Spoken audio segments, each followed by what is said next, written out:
Party દ્વારા પત્રકાર પરિષદ યોજવામાં આવી, જેમાં સામત ગઢવીએ કહ્યું કે ગુજરાતમાં ભાજપ સરકાર છેલ્લા 30 વર્ષથી ખેડૂતો સાથે સતત અન્યાય કરી રહી છે।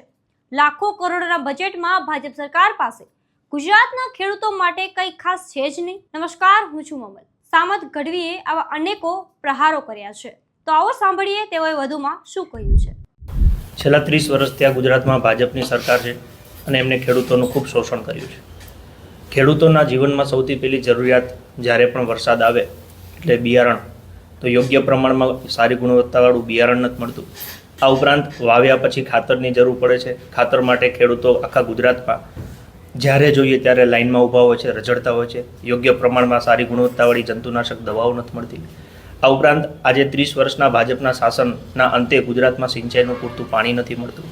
તેમ છતાંય ખેડૂત બિચારા ગમે તે કરીને જ્યારે એનો પાક ઉત્પાદન કરે છે તો એ પાક પૂરતા પ્રમાણમાં MSPના ભાવે સંપૂર્ણ પાક છે એ વેચાતો નથી। જે પણ થોડો ઘણો પાક સરકાર MSPના ધારાધોરણ પ્રમાણે ખરીદે છે એના ત્વરિત તાત્કાલિક પૈસા ખેડૂતોના ખાતામાં પહોંચતા નથી।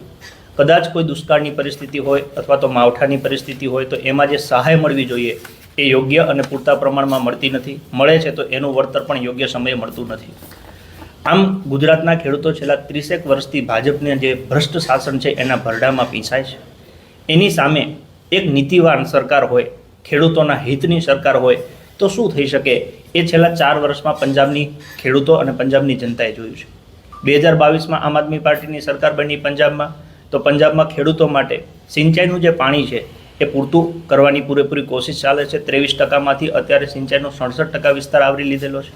આ ઉપરાંત બીજી જરૂર પડે લાઇટની, ગુજરાતમાં અત્યારે જે પ્રમાણે લાઇટના ધાંધિયા ચાલે છે એની સામે પંજાબમાં તમામ ખેડૂતોને ફ્રીમાં વીજળી આપવામાં આવે છે। ખેડૂતો જે ઉત્પાદન કરે એ સંપૂર્ણ ઉત્પાદન MSPના ભાવે જેટલું પણ આપવા ઈચ્છે એ બધું આપી શકે છે। અને કદાચ કોઈ માવઠું કે દુષ્કાળની પરિસ્થિતિ સર્જાય તો ખેડૂતોને હેક્ટર દીઠ 50,000 રૂપિયાની સહાય આપવામાં આવે છે। જો 4 વર્ષની એક સરકાર કરી શકતી હોય તો ગુજરાતમાં 30 વર્ષથી ભાજપ સરકાર સત્તા ઉપર છે। આમ તો કહેવાય કે 3 એન્જિન કે 5 એન્જિન જો ગ્રામ પંચાયતથી લઈ અને છેક લોકસભા સુધી સંપૂર્ણ સરકાર એમની હોય, તેમ છતાં આ પ્રશ્ન ઉપર કેમ સમાધાન નથી આવતું। પણ હવે ગુજરાતના ખેડૂતોને અમે આશ્વસ્ત કરીએ છીએ કે તમારા જે એ દુઃખના દિવસો છે એ ધીમે ધીમે હવે દૂર થવાના છે। આમ આદમી પાર્ટી તમારા માટે ભૂતકાળમાં લડી છે, વર્તમાનમાં લડે છે અને ભવિષ્યમાં પણ લડશે। આ સમગ્ર મામલે આપ શું વિચારો છો, કોમેન્ટ કરીને અમને જરૂરથી જણાવજો। અત્યાર માટે બસ આટલું જ। ધન્યવાદ।